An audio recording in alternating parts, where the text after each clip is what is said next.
the other thing we did this year was these personal PE kits, because they were going to be at home working. We were able to get some families that bought their own, others that borrowed from us. It was us buying them, but each kid was able to have a jump rope, beanbag, a ball, 3 juggling scarves, and 12 a foam dice, and 12 like cup stacks. And we were able to do that at home, right? So something easy they could have.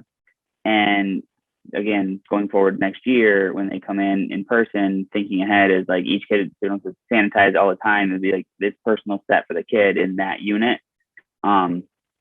This is, put the name on it, that kind of thing. It's personalized.